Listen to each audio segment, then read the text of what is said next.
David, we've heard a lot about Saeed Abedini, the pastor who's an Iranian American, and I think that's because he is an American. But we know of at least 40 other Christian prisoners in Iran. Tell us about some of them.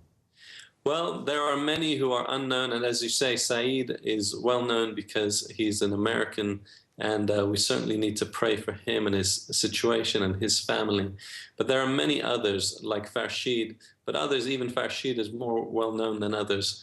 People like Rasul, who was imprisoned and sentenced to 3 years recently, is in the same prison as Farshid. A lady called Nasim, who's in prison since last September, a wonderful witness, knew that even though she had become a Christian, decided to follow Jesus, the potential was for her to suffer in Iran, but felt that that was what her role was to be a light in Iran for the Lord Jesus Christ. And yet she's in prison today, and she suffered greatly.